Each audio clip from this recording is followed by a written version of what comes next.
भगवान श्री राम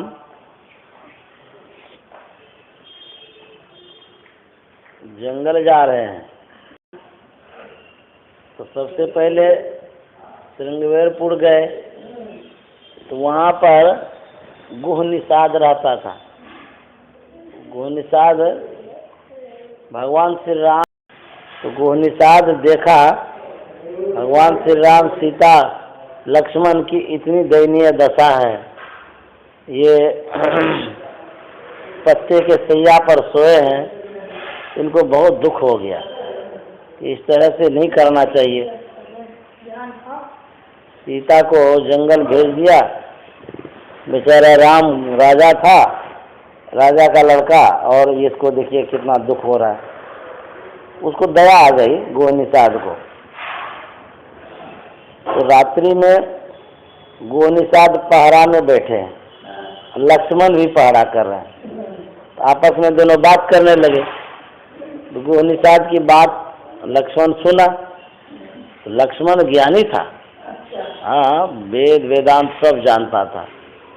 तो लक्ष्मण कहता है कि काहुन को सुख दुख कर दाता, निज कृत कर्म भोग सुनु भ्राता।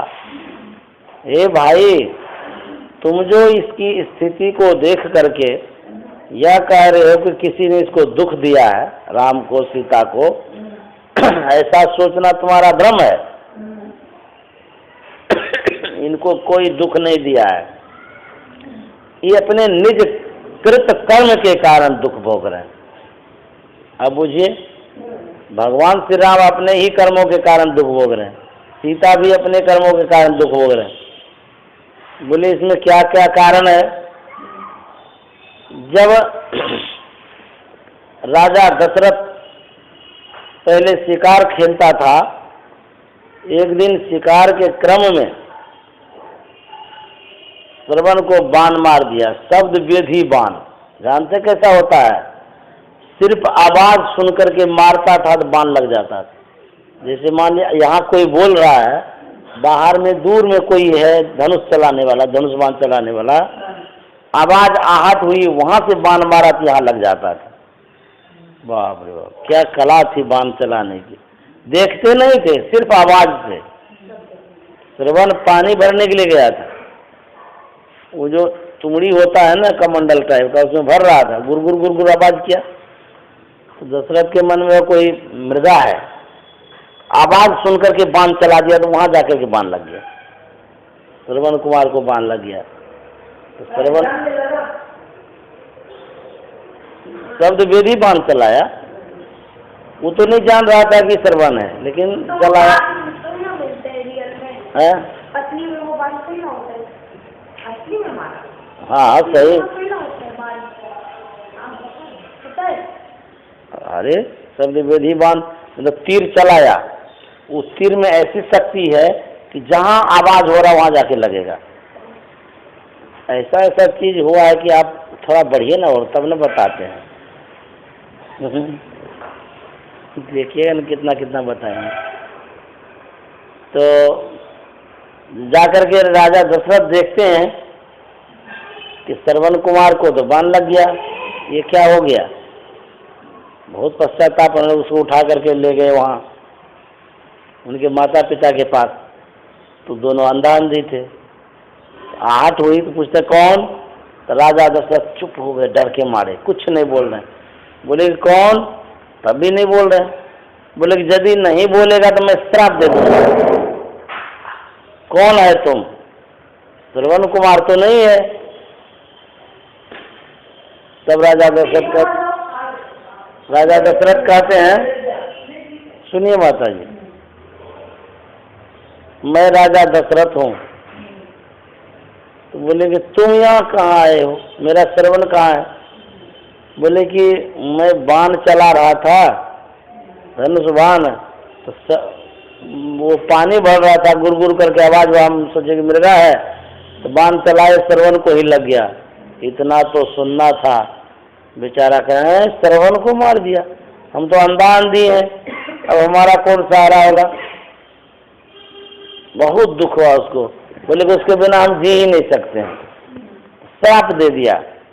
जाओ, जिस तरह से मैं पुत्र के वियोग में मर रहा हूँ उसी तरह से तुम भी पुत्र के वियोग में मरोगे।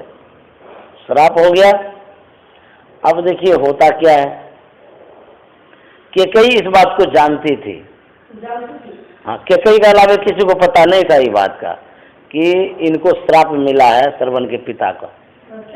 केकई के अलावा कोई नहीं जानती, क्योंकि केकई सबसे मतलब निकटतम रानी थी और सबसे बुद्धिमती, सबसे सुंदर, सर्वगुण संपन्न केकई थी और राम को बेटा से भी अधिक मानती थी, बहुत मानती थी।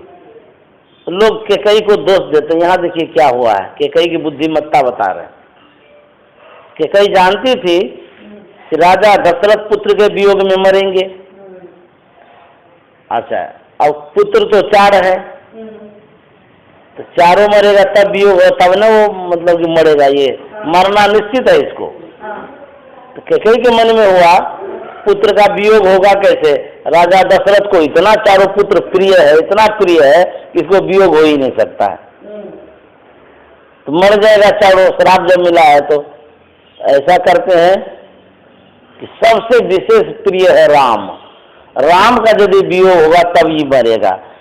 तो यदि पुत्र का वियोग नहीं होता है तो चारों पुत्र मरेगा, तब राजा दशरथ मरेगा, मरना तो निश्चित है उसको। तो ऐसा राजा दशरथ को श्राप मिला है, उसको तो मरना निश्चित है, मरेगा ही मरेगा। अब पुत्र का वियोग कह रहा है तो सबसे प्रिय पुत्र राम है। हाँ, केकई को ही मालूम था और किसी को मालूम नहीं था। तो केकई के मन में होता है कि कहीं चारों पुत्र मर गया तब तो हमारा वंश से समाप्त हो जाएगा, न हमारे पति रहेंगे न हमारे पुत्र रहेंगे। तो केकई सोचती है ऐसा करते हैं, मतलब कि सांप भी मर जाए लाठी भी बच जाए। वो क्या किया कि बिना लिखे हम बता रहे, सुनते तो रहिए, लिखा कहीं तो है ही है, बिना लिखे कोई बोलता है। तो केकई जो है ना, केकई की बुद्धिमत्ता देखिए कितनी बुद्धिमान है। वो सोचती है कि राम चला जाएगा दशरथ मर जाएगा, दशरथ मर जाएगा तो हमारा वंश बच जाएगा। दशरथ को मरना ही मरना है, पुत्र हमारा नहीं मरना चाहिए कोठो। सांप भी मर जाए लाठी भी बच जाए, इसलिए राम को जंगल दे दिया। तो राम जंगल चला गया, उसके वियोग में दशरथ समाप्त हो गया, लेकिन पुत्र उनका बच गया, वंशज बच गया, वंश आबाद रहा ना। लेकिन इस बात को कोई नहीं जानता, तो केकई को दोष देता है कि केकई ने अच्छा नहीं किया। केकई ने कितना अच्छा किया सो बताइए, किया ना, वो सब पुत्र को बचा लिया, नहीं तो सब पुत्र समाप्त हो जाता उसका, श्राप मिला था उसको। तो वही कहते हैं कि राम को जो दुख हो रहा है वो अपने कर्मों के कारण हो रहा है, किसी के कर्म के कारण नहीं हो रहा है। निजकृत कर्म भोग सुन बराता, अपने कर्मों का भोग भोगना पड़ता है। कहते हैं जोग वियोग भोग भलमंदा, हित अनित मध्यम ब्रह्म फंदा। बैठी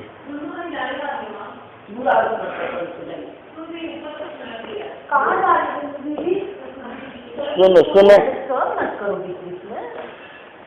देखिए हम क्या क्या कहते हैं। अच्छा से बैठिए, घूरेंगे नहीं, ये ठीक नहीं है, घूरना नहीं चाहिए, बैठिए मंडप में बैठे रहिए। देखिए ना कितना होशियार होता है, आगे नहीं देखिएगा, आगे देखते सब परिवार में हम जो देखते हैं आपको देखते हैं, एकदम अच्छा होगा, नाम करेगा। बाबा आपका परीक्षा है, अग्नि परीक्षा है, हम गुरु महाराज से प्रार्थना करते रहेंगे। देखिएगा आपका 2 अग्नि परीक्षा है।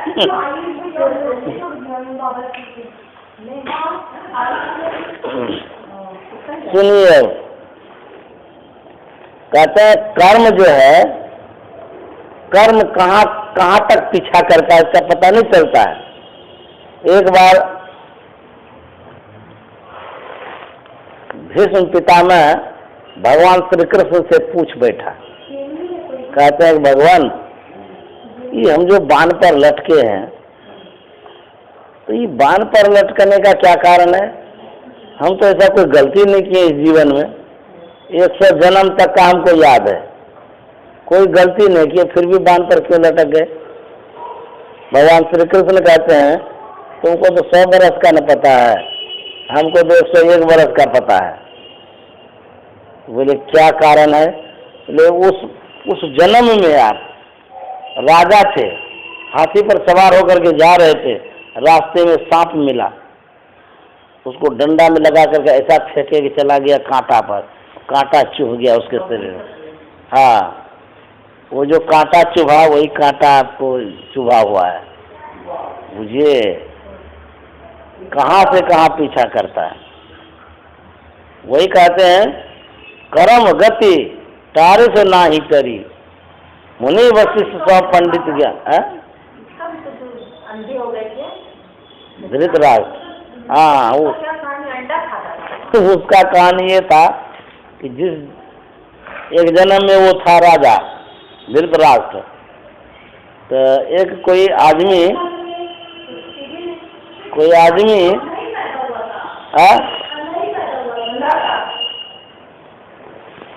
अच्छा सुनिए, कोई आदमी उसको एगो बच्चा दिया पालने के लिए चिड़िया का, कौन हंस था कि क्या था, तो बोला कि इसको रखिए, हम कुछ दिन में आएंगे, दे दीजिएगा हमको। तो इतना ढेर बच्चा देने लगा। तो एक दिन उस बच्चे का मांस उसको खिला दिया धृतराष्ट्र को, रसोईया, तो बहुत अच्छा लगा, इतना अच्छा लगा, बड़ाई करने लगा, रे मांस तो बहुत अच्छा लगता है जी। क्रम से उसका 100 बच्चा खिला दिया, तब आया वो मांगने के लिए, तो कहता कि हमारा वो दीजिए, चिड़िया खा गया हंस, तो वो जो दिया था वही था। बोले इसका बच्चा तो सब राजा खा गया। बोले कि वो अंधा हो जाएगा, वो उसको सूझता नहीं है किसी का। हाँ, जन्मांध तो था, लेकिन पिछले जन्म की बात है। हाँ, तो वो जो है ना, इसी कारण से वो अंधा हो गया, पिछले जन्म के कारण। कहते हैं कर्म जो है ना, कर्म ना गहनो गति, कर्म की गति गहन होती है, बहुत सूक्ष्म होती है, परखना बड़ा मुश्किल है। कर्म गति तारे से ना ही करी, मुनि वशिष्ठ पंडित ज्ञानी, शोध के लगन धड़ी। वशिष्ठ मुनि जैसा कोई पंडित होगा, बड़े ज्ञानी पंडित थे, कहता शोध करके वो लगन धरे, सीता के विवाह के लिए लगन धरे, शोध करके राम और सीता से विवाह करा दिए। हाँ, इतने बड़े ज्ञानी शोध के लगन निकाले। नहीं कहते हैं कि पंडित जी थोड़ा लगन निकालिए शादी विवाह का, घर मकान का, तो लगन तो निकाले, तो शोध के लगन धरी, कैसा धरी?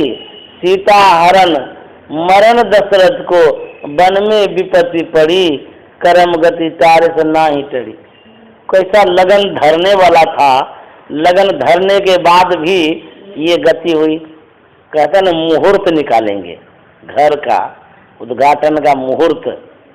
मुहूर्त मैंने क्या होता है?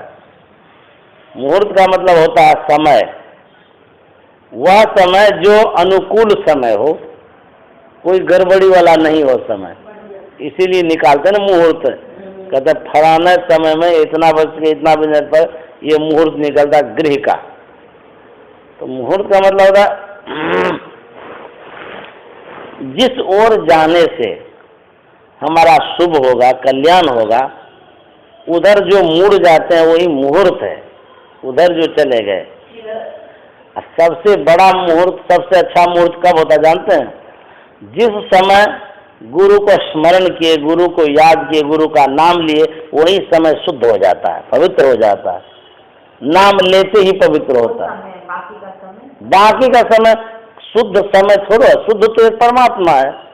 कोई भी समय निकालते हैं एक परमात्मा के अलावा कुछ शुद्ध नहीं है, सब अशुद्ध है, मिक्सिंग है, सब मिला हुआ सब में। तो जिस समय सत्संग कर रहे हैं, ध्यान कर रहे हैं, गुरु को याद कर रहे हैं, वही घड़ी शुभ है, उसी घड़ी में घरवास करना चाहिए। अन्यथा समय क्या खोजिएगा, समय तो सब दिन राहु केतु का समय है, शुद्ध समय है ही नहीं। जिस दिन शुद्ध समय हो गया तो उस दिन कल्याण हो गया। तो पंडित जी सब शुद्ध समय निकालते हैं, अब पंडित जी को पता ही नहीं कि शुद्ध समय क्या होता है। शुद्ध समय कुछ नहीं होता है। हाँ, यदि पंडित की ही बात रहती तो कबीर साहब कहते हैं कि सीता क्यों जंगल गई, अरे दशरथ क्यों मर गया, सब तो बढ़िया बढ़िया मुहूर्त देख करके काम किए थे, नहीं किए थे। सब वैसा मुहूर्त कोई पंडित निकालने वाला भी नहीं होगा। उसका निकाला हुआ मुहूर्त में इस तरह का हरकंप मच गया, बेघर हो गया सब, तो कौन मुहूर्त निकालेगा? मुहूर्त वही है जिस समय गुरु को याद करते हैं, गुरु का स्मरण करते हैं। हाँ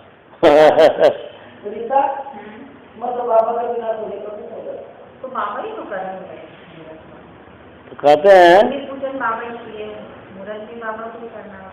गुरु को याद करते हैं, बस सब शुद्ध हो गया, पवित्र हो गया। वही मुहूर्त, वही घड़ी, जिस घड़ी में आप उसको याद किए। कहते हैं नहीं कि हम अपवित्र हो गए हैं। जब गुरु का नाम नहीं लेते हैं तब अपवित्र रहते हैं, जब गुरु का नाम ले लिए वो पवित्र हो गए।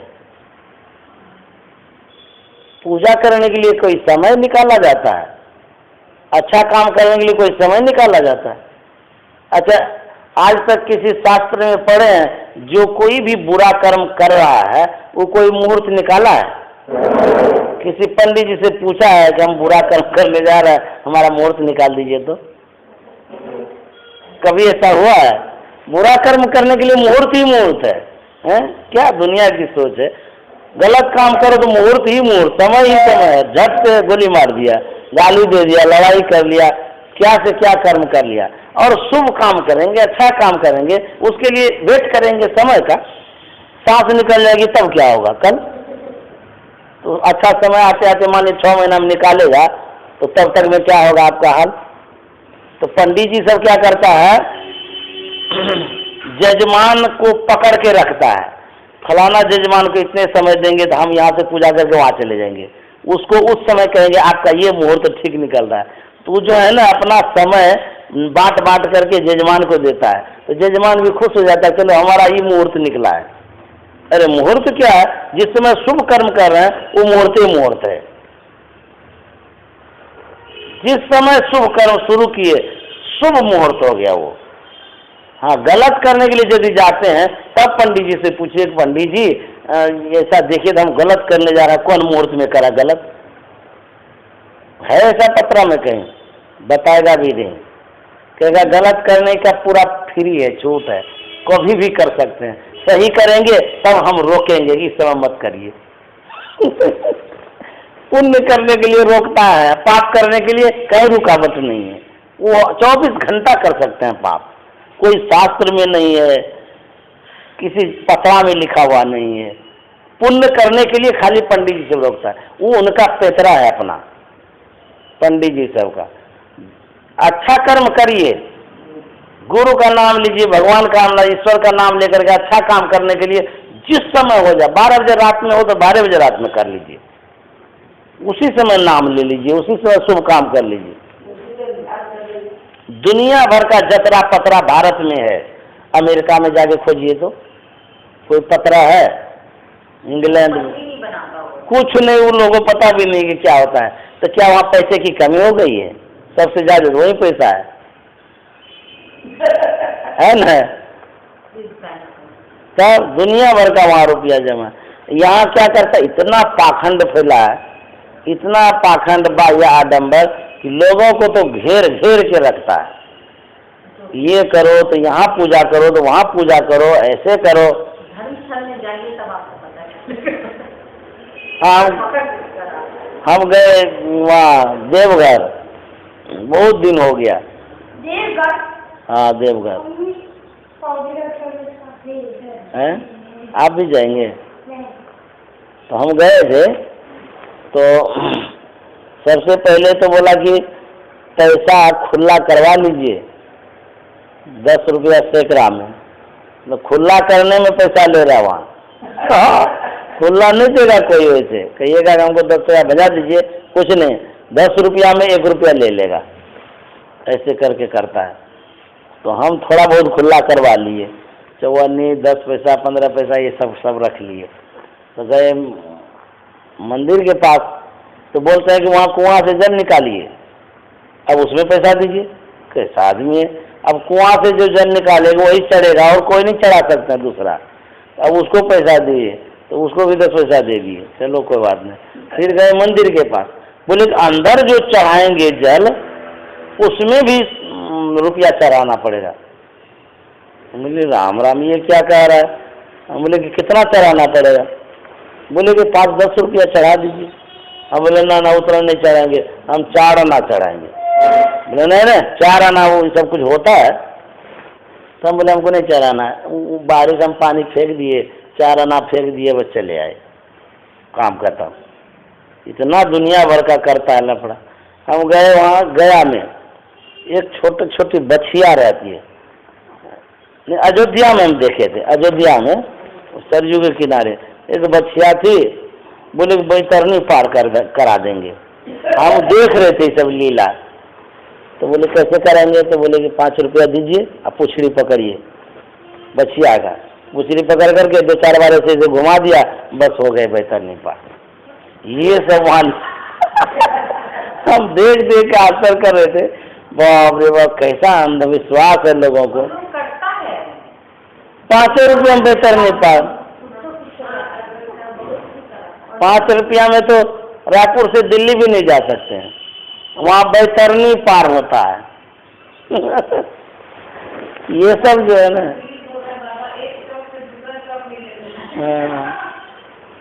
तो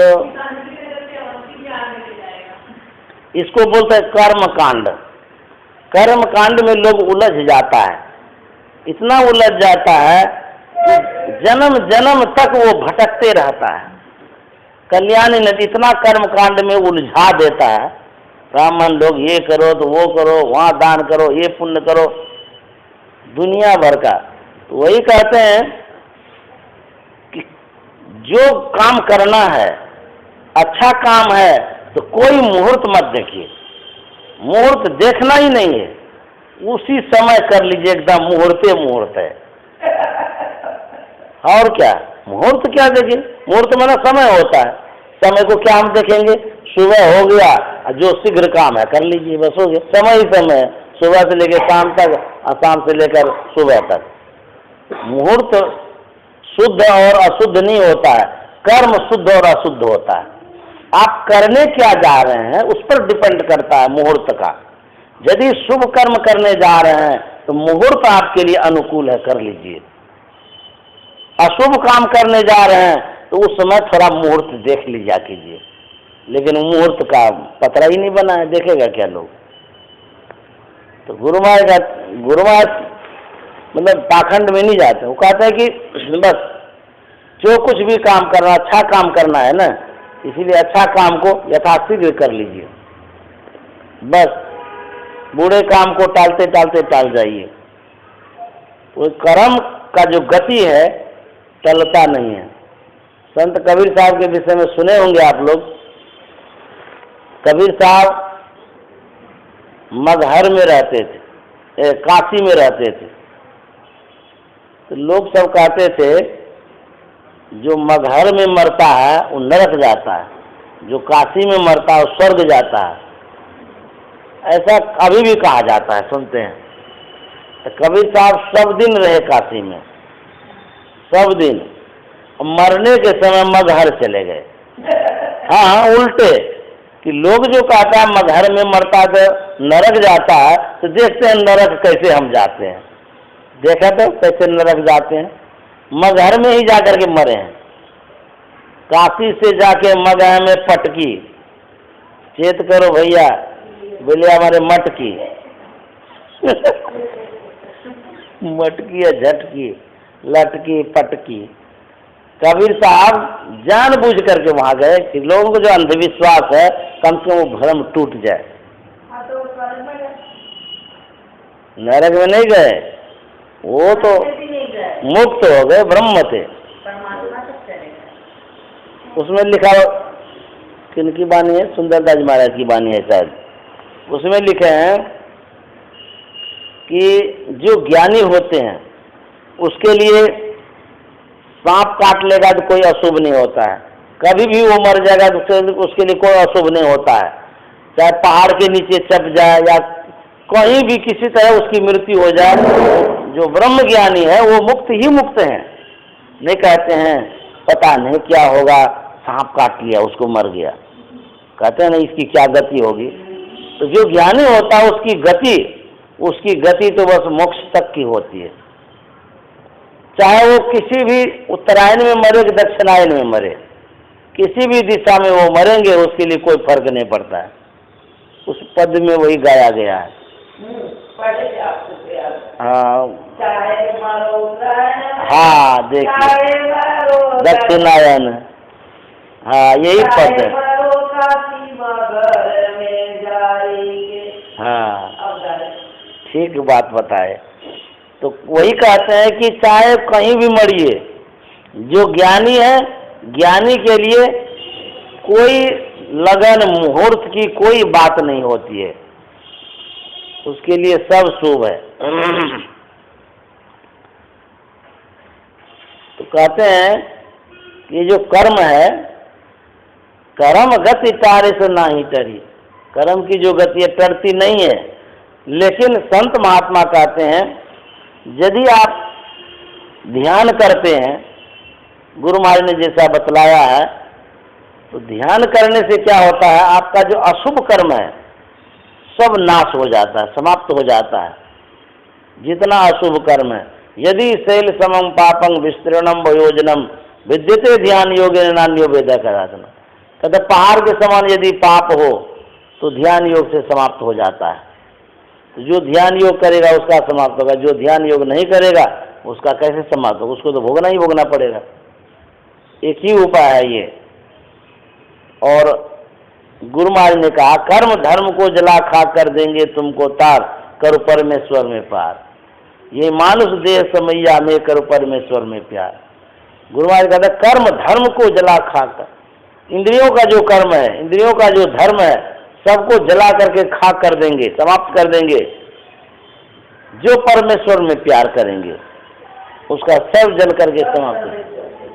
हाँ तुलसीदास जी महाराज कहते हैं कर भला होवे भला करके भलाई देख ले, कर बुला होवे बुरा करके बुराई देख।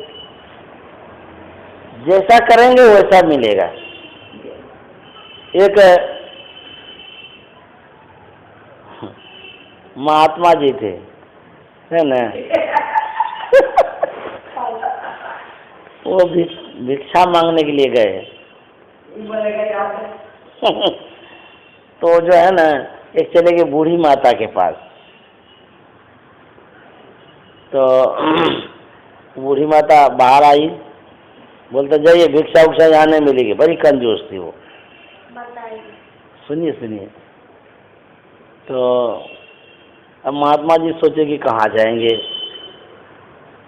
यहीं से भिक्षा लेकर के ही जाएंगे। तो कह करके वो अंदर चली गई। फिर कुछ देर में कहता कि भिक्षाम देही, फिर बाहर आई, गुस्सा गई वो। हैं आपको बोले जाने के लिए, अभी तक यहीं है, क्यों नहीं गए, जाइए यहाँ भिक्षा उक्षा नहीं मिलेगी। महात्मा भी सोचते जब तक भिक्षा देंगे नहीं तब तक हम जाएंगे भी नहीं। फिर अंदर चली गई वो, थोड़ी देर में फिर आवाज लगाया। अब की बार वो बहुत गुस्सा गई बूढ़ी माता, इतना गुस्सा गई, बोले अच्छा तुमको भिक्षा ही चाहिए, ऐसा भिक्षा देंगे कि फिर दोबारा तुम भिक्षा नहीं लेगा। वो क्या किया, आटा में विष मिला दिया, विष मिला करके रोटी बना दिया, रोटी बना के महात्मा को दे दिया, बोले लो भिक्षा, ये अंतिम भिक्षा है तुम्हारा। अब काहे के लिए तुम सुन अब तुम काहे आएगा तंग करने के लिए, समाप्त हो जाएगा। तो महात्मा जी जा रहे थे रास्ते रास्ते होकर के, वहीं गांव में किसी के यहाँ शादी थी, तो वो सज्जन बड़े अच्छे आदमी थे, उनकी नज़र पड़ गई महात्मा पर। तो महात्मा जी को गए बुलाने, बोले महाराज बड़ा सौभाग्य है कि मेरे यहाँ लड़के की शादी है, आप अब प्रसाद ग्रहण करेंगे तो सब शुभ शुभ हो जाएगा। तो बोले नहीं नहीं, हमको तो रोटी मिल गई है भिक्षा में, हम क्या खाएंगे, हम जाते हैं कुटिया में रोटी खा लेंगे जो मिला है, अब आपके यहाँ क्या जाएंगे। बोले नहीं महाराज, खूब खूब न्योरा करने लगे, चलिए चलिए चलिए खा लीजिएगा, इसको रहने दीजिए, दूसरे दिन खाइएगा। तो बेचारा चले गए वहाँ, खूब बढ़िया से मिठाई वगैरह जितना था खूब खाया, और दक्षिणा भी ऊपर से मिल गया उसको। महात्मा जी तो गदगद हो गया। तो रोटी लेकर के वो चले आए कुटिया में, सोचे कि चलो कोई नहीं, आज भिक्षा ले लिए, कल खा लेंगे। वो रख दिए, टांग दिए और सो गए अपना।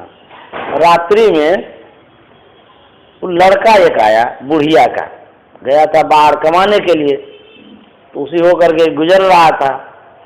तो लड़के के मन में हुआ कि अब रात में यहीं रुक जाते हैं, सवेरे जाएंगे। तो गए महात्मा जी के पास। तो महात्मा जी से कहते हैं कि महाराज रात्रि में हम यहाँ रुकना चाहते हैं, रहने देंगे? महात्मा जी रह जाओ, कोई बात नहीं है, इसमें क्या है, हमारे यहाँ जो जगह है उस जगह में रुक जाओ। तो वो रुक तो गए। फिर लड़का कहता है कि अभी तो खाए पिए कुछ भी नहीं बदमाश, हमारी कथा को होने तो दो। तो कहता है कि हमको भूख लगी है, कुछ खाने के लिए है? तो महात्मा जी बोलते हैं कि खाने के लिए तो है, सूखी रोटी है। बोले कुछ भी दे दीजिए, पेट तो भर जाएगा। तो वही रोटी निकाल करके उसको दिए, सब रोटी वो खा गया, भूखा था ना। सुन ना, अभी कैसे मरेंगे, मरने का समय होगा तब ना, मुहूर्त निकालते हैं ना थोड़ा रुक जाओ, मुहूर्त निकाल ले दो। तो वो खा करके सोया, महात्मा भी सो गया। सोया तो सोया ही रह गया। रुक ना, अच्छा है, ताल लगाता है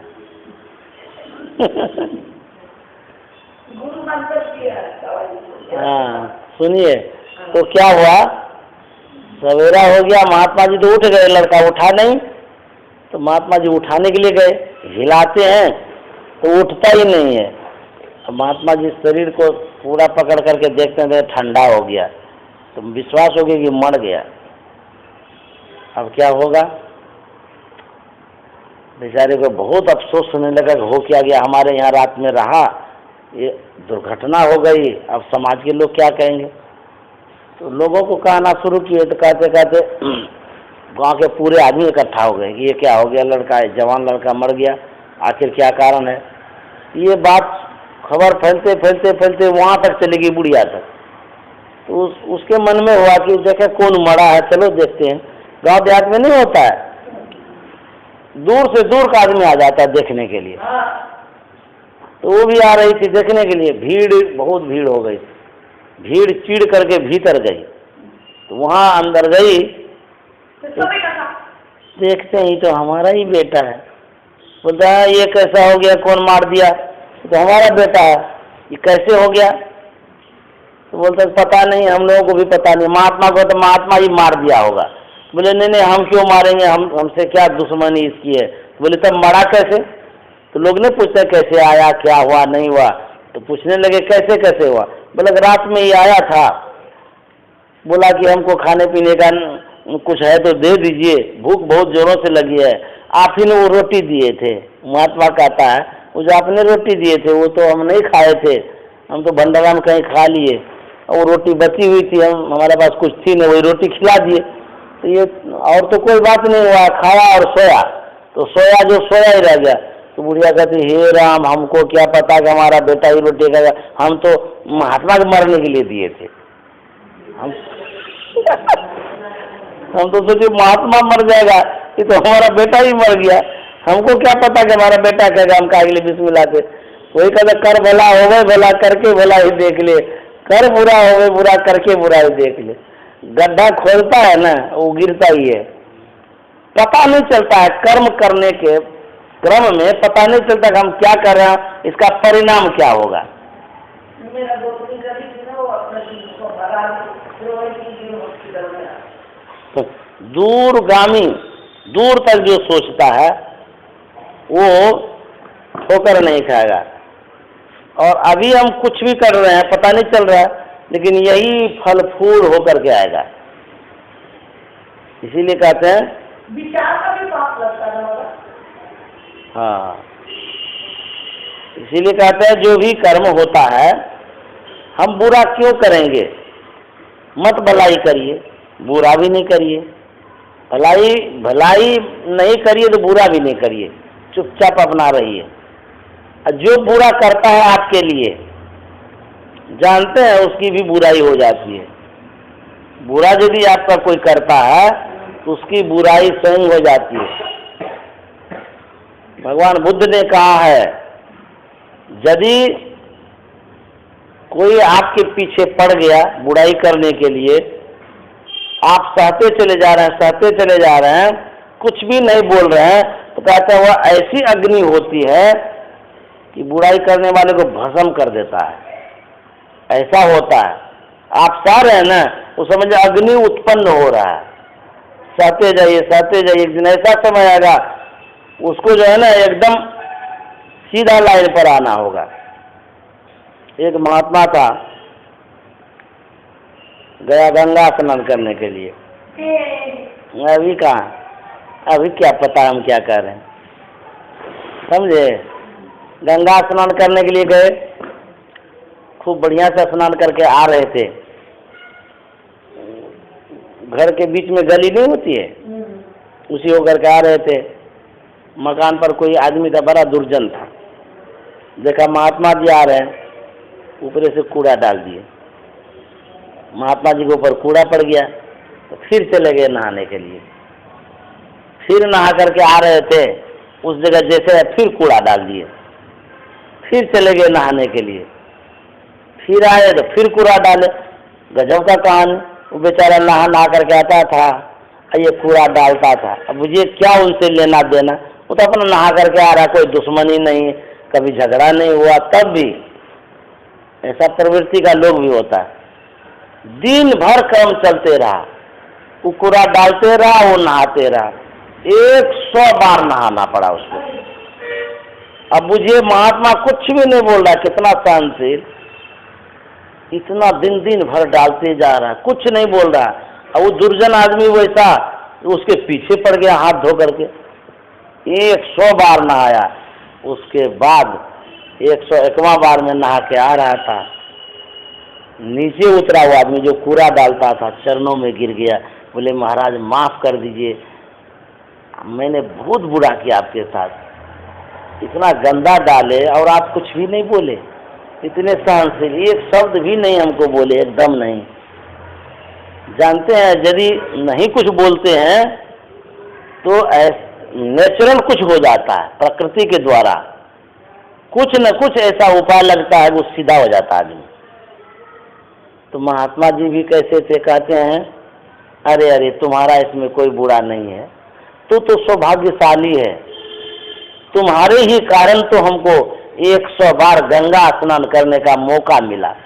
यदि तुम ऐसा नहीं करता हम 100 बार कहाँ से गंगा स्नान करते। कैसा महात्मा है। बोलते हैं कि तुम्हारे इस कूड़ा के कारण ही तुमको 100 बार का सौभाग्य मिला कि गंगा स्नान किए। तो वही कहते दुर्जन आदमी एक एक इतना पीछा पड़ जाता है ना। भगवान बुद्ध जब सत्संग का प्रचार प्रसार कर रहे थे,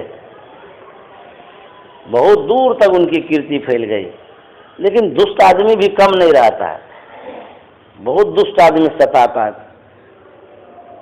कुछ ऐसे दुर्जन प्रवृत्ति के आदमी थे, उन्होंने विचार किया कि जो भगवान बुद्ध है इनका बहुत नाम हो रहा है, इसकी अपकीर्ति होनी चाहिए। तो क्या करा, तो विचार कर लिया, एक उल्टा स्त्री को तैयार किया। बोला कि देखो तुमको जितना रुपया चाहिए सो मैं दूंगा, ऐसा करो कि तुम पेट में कपड़ा लपेट लो ताकि लोगों को लगे कि पेट में बच्चा है, और जाकर के भगवान बुद्ध के पास जाकर के बहुत चिल्ला करके कहना कि बच्चा है जिसका क्या आपने व्यवस्था किया, तो अपने पब्लिक जान जाएगी तो बदनाम हो जाएगा। पैसा के प्रलोभन में उस स्त्री ने वैसा किया, पूरा कपड़ा लपेट लिया यहाँ ऊंचा ऊंचा, लगा कि बच्चा होने वाला है। भरी सभा में भगवान बुद्ध प्रवचन कर रहे थे, बहुत आदमी बैठे थे, उसी बीच में वो चली गई, हिम्मत बांध के मंच के पास चली गई और जोर से कहते हैं, प्रवचन करते हैं, बच्चा जो होने वाला उसका आपने क्या प्रबंध किया है? ऐसे बोलना था। भगवान बुद्ध चुप हो गए और भरी सभा के लोग आश्चर्यचकित हो गए, अरे राम ये क्या हो गया, भगवान बुद्ध हैं और ये स्त्री क्या बक रही है। तो भगवान बुद्ध भी चुप है, तो मन में कुछ से कुछ सोचने लगा लोग। कुछ थोड़े देर के लिए भरी सभा स्तब्ध हो गई, चुपचाप। अब क्या होगा? कहते हैं कि साधु अवज्ञा तुरंत भवानी, कर कल्याण अखिल के हानि। साधु की जब अवज्ञा होती है तो भगवान को बर्दाश्त नहीं होता है। इंद्र भगवान को रहा नहीं गया, वो क्या करते हैं, इंद्र भगवान चूहा बन गए और चूहा बन के जहाँ कपड़ा था वही घुस गए, घुस के सब कपड़ा तुरंत कुतर के नीचे गिरा दिए, पोल खुल गया, सब बोला मारो मारो मारो मारो, ये बदनाम करने के लिए आई थी, मारो इसको। भगवान बुद्ध बोले नहीं नहीं मारिए नहीं, छोड़ दीजिए, अभय दान दे दीजिए। अब बुझिए दुष्ट लोग क्या नहीं करता है, ऐसा ऐसा कर्म होता है। भगवान बुद्ध की शिष्या थी विशाखा। देखिए छोटी छोटी कहानियों में कुछ तथ्य रहता है, उस माध्यम से हम लोगों को जो भी समझने का समझते रहते हैं। अब विभू बाबू क्या समझते हैं हमको क्या पता है ना। तो विशाखा बड़े घर की लड़की थी, बहुत अमीर घराने की, लेकिन श्रद्धा बहुत थी उनकी, भगवान बुद्ध के प्रति अगाध श्रद्धा। सज धज करके वो भगवान बुद्ध के सत्संग में गए, मतलब जितना गहना होता है सब पहन लिए। नहीं तो बड़े घर में बहुत सब जेवर जेवरात सब रहता है, तो कहीं जाएंगे तो मेला ठेला या संत महात्मा के पास तो नहीं सज लेते हैं, पूरा सज लिए वो अपने को, नौकरानी साथ में ले लिए, चल दी वो। तो सत्संग पंडाल के पहले उसके मन में होता है हम जा रहे हैं संत के दर्शन में, और इतना सजने धजने का क्या काम है वहाँ। ऐसा करते हैं गहना गुहना सब खोल लेते हैं, यहीं रख देते हैं, तब जाएंगे उनके पास।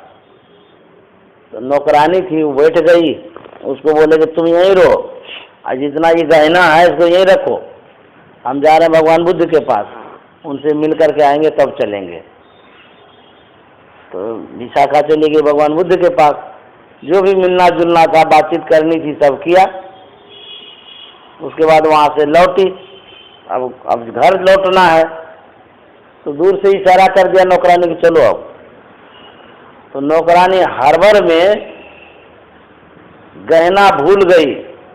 जानते हो गहना का कीमत कितना था? 9 लाख। 9 लाख उस समय का गहना।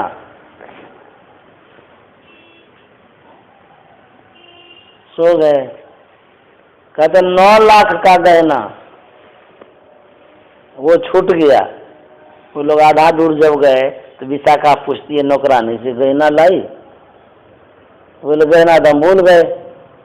तो 9 लाख का गहना था वो भूल गई। तो बोले कि लाओ, कहाँ भूल गई तू? और बोले कि देखो, यदि किसी भिक्षु का उस गहना से स्पर्श हो गया होगा तो फिर वो गहना नहीं लेना। अब बुझिए कैसी विशाखा थी, बाप रे बाप। मतलब कहने का कि जब स्पर्श हो गया तो वो ले लिए, तो अब वो क्या लौटा करके लेंगे भिक्षु से। तो गई उसकी दाई पता लगाने के लिए, पता लगाते लगाते पूछते हैं कहाँ गहना वो? तो बोले हाँ गहना तो यहाँ पर था, जब हम लोग सफाई सुथरा कर रहे थे तो आनंद उठा करके वो गहना को ताखा पर रख दे। उसको ताखा बोलते, वो है ना वो जो है गड्ढा वाला, ऐसे उस समय बनता था पहले, उसको ताखा बोलते हैं। बोले वो ताखा पर रख दिए। तो तो बोले अच्छा छोड़ दीजिए कोई बात नहीं, क्योंकि बोले थे कि कोई छू लिया होगा तब नहीं लेना। तो ऐसे खाली हाथ लौट गई। विशाखा पूछती है क्या हुआ जी? बोले कि गहना तो है लेकिन आनंद उसको उठा करके रख दिया है। बोला अच्छा तुम ठीक किया नहीं लिया तो कोई बात नहीं चलो। तो भगवान बुद्ध को भी जानकारी दी गई कि 9 लाख का गहना उस समय का भाव 9 लाख अभी कितना करोड़ होगा। तो भगवान बुद्ध भी सोचे कि विशाखा का है सुरक्षित रखो, आएगी तो दे देना। तो कुछ दिन के बाद फिर विशाखा के मन में हुआ चलो सत्संग में जाते हैं। फिर सत्संग में आई वो, भगवान बुद्ध से मिली। तो भगवान बुद्ध कहते विशाखा तुम्हारा गहना छूट गया था, हार। बोले हाँ भगवान छूट तो गया था। तो बोले गहना वो रखा हुआ ले लो। तो विशाखा कहती है भगवान वो तो आनंद उसको छू लिया, स्पर्श कर लिया। तो बोले तो क्या होगा ले लो। बोले नहीं नहीं वो तो भिक्षु का जब हाथ लग गया तो भिक्षु का चीज हो गया, महात्मा का हाथ लग गया, अब क्या हम लेंगे? वो तो उनके हाथ लग गया तो उनके जिम्मे, वो तो दान हो गया समझिए। बोले उतने कीमत का गहना हम लोग रख करके क्या करेंगे? भगवान बुद्ध कहते हैं कि उतना कीमत का गहना हम क्या करेंगे जी? बोले कि गहना से जो है ना आप विहार बना लीजिएगा, आश्रम जिसको बोलते। तो बोले नहीं नहीं नहीं हमको वो गहना नहीं चाहिए। भगवान बुद्ध बोले वो गहना तुम्हारा है तुम ले जाओ। विशाखा कहते नहीं नहीं हम भी गहना नहीं लेंगे, भिक्षु का हाथ लग गया। तो भगवान बुद्ध समझा गए देखो विशाखा ये गहना तुम्हारा है, हम लोग आश्रम में रहते हैं, आश्रम में गहना गुना का क्या काम है? ये हार हम लोग रख करके क्या करेंगे? भिक्षु को क्या जरूरत है हार का? हम लोग कहाँ खरीद बिक्री ये सब करेंगे, तुम्हारा तो ले जाओ अपना। तो विशाखा सोचती है भगवान बुद्ध तो जोर दे करके कह रहे हैं, अब क्या करें? बोला अच्छा ठीक है दे दीजिए, इसका काम हम कर देते हैं। तो गहना ले ली विशाखा, सुनते हैं। तो लेकर के क्या किया, गहना को बेच दिया। एक गया एक सेठ के पास, हाँ बेच दिया उसको, क्योंकि तो गहना तो भिक्षु का हो गया तो वो भी नहीं पहनना चाह रही है। उसको मन में होता कि तो दान हो गया अब क्या पहनेंगे। एक सेठ के पास गया, जमींदार के पास, तो बोलते हैं कि हमको कुछ जमीन चाहिए। राजकुमारी, राजा की लड़की, इसको जमीन की क्या आवश्यकता है? वो मजाक समझा, जिनके यहाँ गए जमीन की बात करने के लिए, वो मजाक समझा कि लड़की है ऐसे बोलती है, इसको जमीन का क्या काम है? तो राजा की लड़की है। तो बोले कि हमको जमीन चाहिए। बोले क्या करेगी? बोले कि हम विहार बनाएंगे भगवान बुद्ध के लिए। बोले तुम्हारे पास पैसा है? मजाक में बोल रहा तुम्हारे पास पैसा है? बोले हाँ हमारे पास पैसा है। बोले तू जमीन ले सकेगी? बोले हाँ लेंगे। बोले तुमको कितना जमीन चाहिए? बोले आप जितना देंगे उतना ले लेंगे। बोले जितना देंगे? अच्छा ठीक है, जिस जमीन यदि लेना चाहती है, मजाक हो रहा है यहाँ, वो समझ रहा जमींदार के ऐसे ही बोलती है ये। तो सेठ जी कहता है कि तुम जहां तक मोहर बिछा सकती है उतना दूर तक तुम्हारा। ये खुशी के मारे पागल हो गए विशाखा, वाह इतना तो कह दिया कि चलो मोहर बिछा दो। राजा की लड़की कोई कमी नहीं, द्रव्य होता है, द्रव्य बहुत कीमती होता है। अब ये जब बिछाना शुरू कर दिए, बिछाते बिछाते बिछाते आधा बिछा दिए। तो जब आया जमींदार देखने के लिए खेत को, तो बोली बाप रे बाप, हम तो समझे कि मजाक हो रहा है, ये तो सही में देखते हैं बिछा दिया। उनको आश्चर्य ये हुआ कि जिन गुरु के प्रति इतना इनको निष्ठा है कि सारा संपत्ति लगा दे रहा है, इसका मतलब इससे विशेष इसको मिलेगा तब नहीं लगा रही है। जिसके लिए लगा रहे हैं इससे विशेष इसको मिलने वाला होगा तब तो उनके लिए लगा रहे हैं। इतना प्रभावित हुआ, बोला कि विशाखे तुम रुक जाओ, अब जितना तुम लगा ही दिया, और जितना शेष जमीन है सब मैं दान में दे दिया तुमको। बुझिए इतना प्रभावित हुआ इसके हिम्मत को देख करके, बोले कि जाओ तुमको दान में दे दिए उधर का जितना जमीन है सब, जितना बिछा लिया तो बिछा लिया, अब शेष जो बचा सब ले लो। देखिए जो आगे बढ़ता है तो कैसे परमात्मा सहयोग करता है। हिम्मत बढ़ करके आगे बढ़ी तो देखिए दुनिया भर का मिल गया कम्मे में, बहुत बड़ा जगह मिल गया। वो जो हार था उसको बेच करके आश्रम बना दिया। आश्रम बना करके उसी में जितना पैसा बचा उचा सबको भंडारा में खर्चा कर दिया। कितना करोड़ न 27 करोड़ शायद वो खर्चा किए थे उस समय, 27 करोड़। हुजूर कहते थे कि देखिए कितना हिम्मत उस लड़की का, 27 करोड़ खर्चा किए। तो वही कह रहे थे हुजूर कि अखिल भारतीय हुआ था वहाँ कटिहार में, अरुण बाबू सब कराए थे ना, बहुत खर्चा हुआ था। तो घाटा लग गया बहुत, कितना लाख। मीटिंग हुआ कि ये जो घाटा है, जो क्षति हुई है, क्षति की पूर्ति अब कैसे होगी, क्योंकि चंदा तो सब ले लिए हैं। अरुण बाबू बोले कि जितनी क्षति हुई है उसकी पूर्ति मैं अकेले करूंगा। किताब में छपा हुआ ये बात, कक्षा लाभ में, हाँ उसमें सब बात लिखा हुआ है, पढ़िएगा ना। तो अरुण बाबू बोले कि जितनी क्षति हुई है इसकी पूर्ति मैं अकेले करूंगा। तो जितने लोग बैठे थे वो आश्चर्य से पूछते हैं कि इतना रुपया आप कैसे देंगे अकेले आप। तो अरुण बाबू कहते हैं कि यदि मेरी बेटी की शादी होती तो उसमें दहेज देना पड़ता कि नहीं पड़ता, उनके पास बेटी नहीं है तो हम समझे कि वो बेटी की शादी कर दिए। ये लिखा हुआ उसमें। तो ये कैसे सब आदमी होते देने वाले, दिए भी, खाली कहा नहीं दिए, दे भी दिए, बहुत खर्चा कर दिए। तो बोले कि हम समझेंगे अपनी बेटी की शादी कर दिए, बेटी नहीं है तो यही बेटी की शादी हो गई, सत्संग हो गया, बेटी की शादी हो गई। ऐसो को उदार जग माही, बिन सेवा जो द्रोह दीन पर, तुम सरिस को नाही। कहता ऐसा उदार कौन होगा। एक कर्ण था जिसके विषय में सुने होंगे कहानी, हुजूर कहा करते थे, कर्ण धाराशाही हो गया था। अभी कहीं नहीं जाना आपको है कि जाना है, हम तो कहानी कहिए देंगे पूरे। अभी कहेंगे ना माता जी, एगो कहानी कह देते हैं। तो वो गिर गया था, लाशें पड़ी हुई थी, उस बीच में पड़ा हुआ था वो, संध्या का समय हो गया था। सब अपने अपने खेमे में आ गए थे, कौरव अपने शिविर में, पांडव अपने शिविर में। तो जब शिविर में आते थे तो चर्चा चलती थी, कौन मरा, क्या हुआ, नहीं हुआ, सब आपस में बात करते थे। तो भगवान कृष्ण पांडव से कहते हैं, सब अर्जुन वगैरह सब थे, आज दुनिया का दाता कर्ण संसार से जा रहा है। इतना तो सुनना था, अर्जुन क्रोधित हो गए, बोले भगवान हमारे पक्ष में रहते हैं और दुश्मन का गुणगान करते हैं, दाता कर्ण वैसा है तो हमारा भाई क्या कम दाता है, युधिष्ठिर भी दान करते थे। तो बोले कि अर्जुन तुमको पता नहीं, कर्ण के जैसा पृथ्वी पर कोई दाता बिरले होगा। बोले अच्छा ऐसा आप बोलते हैं। तो बोले कि यदि तुमको विश्वास नहीं तो मेरे साथ चलो, अभी मरा नहीं है वो, चलो तुम।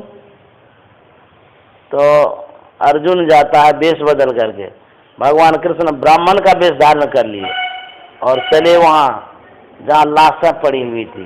संध्या का समय, गीदड़ कुत्ता भूख रहा था। जब देखे कि वहाँ पर कर्ण है कुछ दूर में ही, भगवान कृष्ण बोले कि अर्जुन तुम यहीं रहो, हम उनके करीब जाते हैं। आवाज लगाते हुए बोलते हो दाता कर्ण, हो दाता कर्ण। लगाते लगाते वहाँ गए, तो कर्ण के कान में आवाज गई। तो कहते हैं कौन है इस समय, ये तो अंतिम घड़ी है मेरी, अब सांस निकलने वाली है, कौन है आप, सामने आइए। तो गए सामने, देखते हैं ब्राह्मण देवता। बोले ब्राह्मण देवता आप इस घड़ी में क्यों आ गए, क्या चीज़ की आवश्यकता पड़ गई आपको। तो बोलते हैं सुने हैं कि आप बहुत बड़े दाता हैं। मेरे मन में हुआ कि चलो इतने बड़े दाता हैं, कुछ दान मांग लें। तो बोले आपको क्या चाहिए बताइए। बोले कि हमको राई भर सोना चाहिए, राई भर। बोले कि राई भर क्यों, कुंटल भर जा करके हमारे घर पर जाइए आपको दे देगा। बोला अच्छा, हम तो सुने थे कि दाता तुम है जी, और हमको कहा था तुम घर पर जाओ, तो घरे पर जाना होता तो हम तुम्हारे यहाँ क्यों आते, छोड़ो हमको नहीं लेना है। तो कर्ण को एकाएक याद आ गया कि उसके दांत में सोना था। बोले ब्राह्मण देवता सुनिए सुनिए सुनिए, मेरे दांत में सोना है, राई भर ही तो मांगा था। देखिए कैसे परीक्षा होती है, ज्यादा भी नहीं मांगे हैं क्योंकि मरणासन्न में वो है और उसके दांत में है। तो कहते ये दांत में सोना है, आप तोड़ करके ले लीजिए। कर छी, ब्राह्मण का यही काम है, किसी का दांत तोड़ना। हमको नहीं चाहिए ये सोना, आप अपने पास रखिए। दांत तोड़ेंगे उसके बाद हम लेंगे तो लोग क्या कहेगा, कैसे ब्राह्मण होते हैं दूसरे का दांत तोड़ता है। तो कर्ण कहता रुकिए ब्राह्मण देवता रुकिए। वो एन केन प्रकार कर्ण कहता है वो पत्थर वहां पर है, ला करके दीजिए, हम तोड़ करके देते हैं। तो कृष्ण कहते हैं, ब्राह्मण कहते हैं अच्छा तुम चाकरी करेगा तब तुम देगा दान, हमसे तो चाकरी कराना चाहता, पत्थर ला करके देंगे तब तुम हमको दांत देगा, हमको नहीं चाहिए दांत, छोड़ो तुम अपना रखो। अर्जुन सब देख रहा है, इन किन प्रकार किसी तरह घसीटते घसीटते पत्थर के पास पहुंचा, खूब जोर से मारा पत्थर में, दांत टूट गया। लहू लुहान दांत कहता है ये लीजिए ब्राह्मण देवता, इसमें सोना भर है। तो ब्राह्मण देवता के छी ये लहू लुहान दांत लेंगे हम, इतना गंदा, कैसे आप दानी हैं, ये लहू लगा हुआ दांत हम लेंगे, यही ब्राह्मण का धर्म होता है, गंदा दांत जूठा दांत है ये। बुझिए परीक्षा पर परीक्षा हो रही है। उसके साथ में धनुष बाण था, उस अवस्था में बाण चढ़ाया प्रत्यंचा में, मारा जमीन में, शक्ति थी उनके पास, जमीन में मारा, पानी का फव्वारा निकल गया, उसमें दांत धो दिए, बोले ये लीजिए ब्राह्मण देवता। बस उसी समय भगवान कृष्ण साक्षात हो गए। तो कर्ण कहता भगवान आप? बोले कि हाँ मैं तुम्हारी परीक्षा ले रहा था, अर्जुन सब देख लिया कि कैसे होते हैं ये। तो भगवान कृष्ण कहते हैं कर्ण तुम परीक्षा में उत्तीर्ण हो गया, बोलो अभी तुमको क्या चाहिए। यदि वो कहता है कि हमको सुंदर शरीर दे दीजिए तो भगवान कह रहे हैं तो उसमें होने में क्या देर है। देखिए उस समय कर्ण कहता है कि भगवान कर्ण तो सब दिन देना ही देना जाना है, लेना तो कभी जाना नहीं। कर्ण को कुछ नहीं चाहिए, आपने अंतिम घड़ी में दर्शन दिया, इससे बढ़कर और हमको कुछ नहीं चाहिए। धन्य है कर्ण। देखिए उस समय भी उसकी हिम्मत, कहता हमको कुछ नहीं चाहिए। कर्ण तो सिर्फ देना ही देना सीखा है, लेना तो सीखा नहीं कभी। आपने दर्शन दिया, ये मेरा सौभाग्य है, इससे बढ़कर के और कुछ नहीं चाहिए आपसे। तो अर्जुन को बतला देखो कैसा दाता होता है दुनिया में, जान जी लगा करके देता है।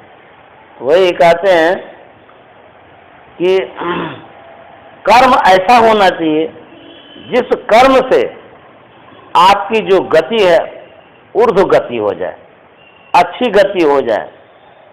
कर्म तो बहुत तरह का होता है, लेकिन कहते वह कर्म हो जिस कर्म से हमको आगे जाकर के सहयोग मिले, तो वैसा कर्म करना चाहिए। तो वही कहते हैं, लक्ष्मण कह रहा है खून हिसाब से कि किसी को कोई सुख दुख देने वाला नहीं है, अपने कर्मों के कारण इसको सुख दुख हो रहा है। और कहते हैं कि सुख दुख उनको हो रहा है तो संसार के लोगों को क्यों ऐसा सुख दुख होता है। कहता है मोह निशा सब सोवन यारा, देखिए सपन अनेक प्रकार। वो निषाद को कहते हैं तुमको जो दुख हो रहा है अज्ञानता के कारण, अज्ञानता छा गई तुम्हारे ऊपर कि फलाने ने दुख दिया, ढकाने ने दुख दिया। तो मोह निशा सब सोवन यारा, देखिए सपन अनेक प्रकारा। जो कुछ देखते हैं सब स्वप्न है, सब झूठा है, प्रपंच है, असत्य है। इसीलिए सत्य तत्व की खोज करने के लिए संत महात्मा कहते हैं उठने के